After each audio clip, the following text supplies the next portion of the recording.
როგორ ფიქრობ, როდესაც მწერალი ტრაგედიაზე წერს, ის ამ გზით ცდილობს ტკივილის თავიდან აცილებას, თუ ამ გზით უახლოვდება მას. ავტორები წერენ ხოლმე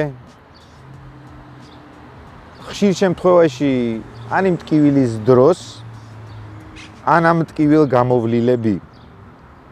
მაგრამ არ ამგონია, რომ ამ ტკივილ მოშუშებულები თუ ამაზე წერს, ესე იგი თავი კარგად დაამახსოვრა ამ ტკივილმა.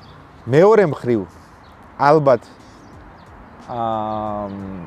ალბათ ყოველ შემთხვევაში მკითხველისთვის მე ღმად მწამს იმის, რომ მკითხველისთვის ლიტერატურა ეს არის მზადება ტკივილისთვის. უпростоრად განაკონკრეტული ტკივილისთვის მზადება, არამედ როცა შენ კითხულობ რომელიმე პერსონაჟის ამბავს, განიცდ იმასთან ერთად, შეიძლება იტირო მის გამო, ხო?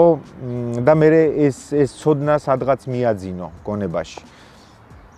ლიტერატურა მუშაობს ისე, რომ თუ კი ადამიანის ცხოვრებაში მსგავსი რამ ხდება, გინდა თუ არ გინდა, ეს ცოდნა ამოტივტივდება ხოლმე საჭირო დროს და საჭირო მომენტში და გიცავს. აი, ხშირად მithქვამს და კიდე ერთხელ გავიმეორებ ან მეზარება, რომ ჩემთვის ლიტერატურა ეს გავს აცრის გაკეთებას.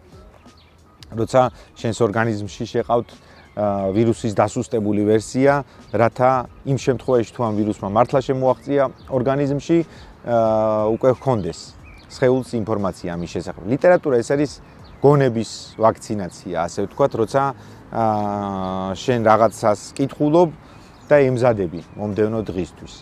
შეიძლება უკეთესი ადამიანი ვერ ხდები ყოველი წაკითხული წიგნის შემდეგ, როგორც ერთი ძალიან კარგი მწერალი ამბობს ხოლმე, მაგრამ ხდები ბევრად უფრო ძლიერი.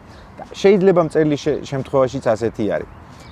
ხშირად ის წერს ტკივილ გამოვლილი იმისთვის, რომ რაღაცნაირად გაიყუჩოს ეს ტკივილი, თუ ვერ შეაჩერა, თუ ვერ აჩერებს, მოყვეს მაინც ამის შესახებ.